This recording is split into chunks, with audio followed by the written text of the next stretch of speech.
131 اس قال لہو ربہ اسلم، جب کہا اس کے لیے اس کے رب نے اسلم جھک جائیے، فرما بردار ہو جائیے، قال سے فوراً کہا اسلمت میں فرما بردار ہو گیا لرب العالمین کائنات کے رب کے لیے۔ کہتے ہیں کہ جب اللہ نے ان سے کہا تھا، یعنی یہ ملت ان کی دیکھیں کیا تھی، کہ جب اللہ تعالیٰ نے ان سے کہا تھا کہ جھک جائیے، فرما بردار ہو جائیے، کیا یہ کہہ رہے ہیں کہ کلمہ پڑھ لو؟ یہ تو نہیں کہا، فرما بردار ہو جاؤ،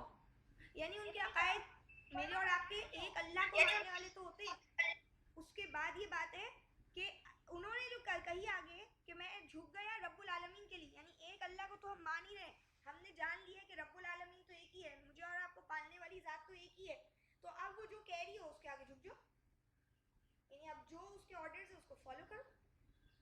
تو آج آرڈرز کو فالو کرنے کے لیے مجھے اور آپ کو اللہ نے قرآن دی۔ پہلے میں اور اپنا دماغ اگر بنا لیں گے نا، اللہ آپ جو بولیں گے وہ کرنے کے تیار ہیں، وہ ہم کرنے کے لیے تیار ہیں جو بھی آپ کہیں گے، تو یہ اس وقت کا ایک اظہار ہوتا ہے سمینا و اطعنا، ہم نے سنا، ہم مانتے ہیں۔ پھر جب عملی طور پر بات کا جب کام کا وقت آتا ہے تو دماغ ہمارے الحمدللہ اتنا اچھا بنا ہوا ہوتا ہے، دل ہمارا پورا مائل ہوتا ہے اللہ کی طرف، تو جیسے ہی ہمیں حکم دیا جاتا ہے ہم ویسے ہی جھک جاتے ہیں، یعنی فوراً عمل کرتے ہیں اس کے اوپر، اور ویسے ہی کرتے ہیں جیسے حکم دیا جاتا ہے۔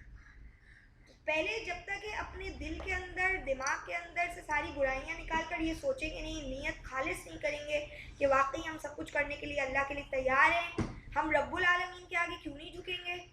اپنے آپ کو پورے طریقے سے پریپیئر کر لیں، وقت لے لیں اس کے لیے سب سے کٹ کے سوچیں کرنا ہے جو اللہ کا حکم ہے، تو انشاءاللہ جب حکم آئے گا تو ضرور کریں گے، وہ تو پھر آٹومیٹکلی وہ چیزیں ہونی شروع ہو جائیں گی۔ کہتے ہیں کہ آیت نمبر 132 میں وَوَصَّى بِهَا ابراہیم، اور وصیت کی تھی اسی دین پر قائم رہنے کی ابراہیم نے بنی اپنے بیٹوں کو، ویعقوب اور یعقوب نے بھی، یا بنی اے میرے بیٹوں، ان اللہ اصطفیٰ بے شک اللہ نے منتخب فرما لیا ہے، لکم تمہارے لیے الدین اس دین کو، فلا تموتن تو ہرگز نہ تم مرنا، الا مگر وانتم مسلمون اس حال میں کہ تم مسلمان ہو، فرما بردار ہو۔ کہتے ہیں کہ وصیت کی تھی اس کے ساتھ ابراہیم نے، یعنی ایک بات کو کسی بات کو کہنا نصیحت آمیز انداز میں، کہتے ہیں کہ وصیت اسی بات کی ابراہیم نے اپنے بیٹوں کو کی تھی۔ کیا بات؟ کس بات کی؟ اللہ کے آگے ہمیشہ اپنا سر جھکا دیں، اسی بات کی وہ وصیت کرتے رہے، کس کو؟ اپنی اولادوں کو، اپنے بیٹوں کو۔ اور یعقوب علیہ السلام نے بھی یہی وصیت کی تھی۔ یعقوب علیہ السلام کا جو تذکرہ الگ سے آئے، کیونکہ یعقوب علیہ السلام کی اولادیں جو ہے قرآن سے معلوم ہوتا ہے ہمیں سورہ یوسف سے کہ 12 بیٹے ان کے، تو 12 بیٹے ماشاءاللہ اچھی خاصی ایک نسل بن جاتی ہے اس سے، تو کہتے ہیں کہ یعقوب علیہ السلام نے چونکہ وہ حضرت ابراہیم علیہ السلام کی اولاد میں سے تھے تو انہوں نے بھی اسی اپنے والد کو فالو کیا۔ تو اس سے معلوم ہوتا ہے کہ وہ باپ دادا کی اتباع،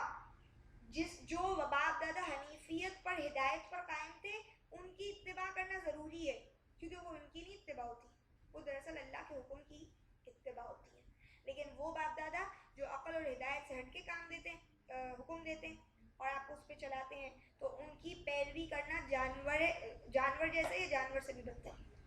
تو کہا کہ انہوں نے یہ بولا کہ میرے بیٹوں اللہ نے تمہارے لیے اس دین کو چنا ہے،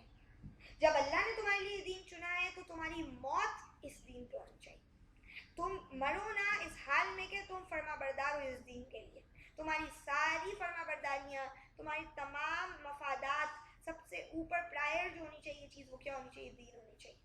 اور آج کاش کہ ہم یہ سمجھ لیں، ہمارے بھی مقصد زندگی گزارنے کا یہ ہو جائے، ان صلاتی و نسکی و محیایا و مماتی للہ رب العالمین، میری صلاۃ، میری قربانی، میرا جینا، میرا مرنا سب اللہ رب العالمین کے لیے۔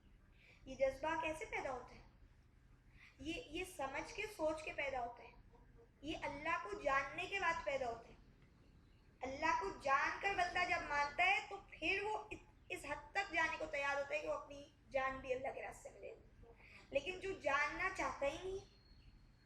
اور جاننے کے لیے محنت کرتا بھی نہیں ہے، نہ اس کے پاس کوئی ایسی سوچ ہے، اس کا تو خاتمہ پھر کسی اور چیز پر ہوتا ہے۔ تو یہاں پہ یہ اتنی عام چھوٹی سی بات نہیں ہے کہ لا الہ الا اللہ مرتے ہوئے پڑھ لیں تو نجات ہو جائے گی، چھوٹی اور اتنی دھوکے بازی والی بات نہیں ہے کہ ساری زندگی غیر اللہوں کے آگے سر جھکائے رہے اور آخر وقت پر لا الہ الا اللہ پڑھ کے دھوکہ دیا جائے. یہ وہ بات نہیں ہے,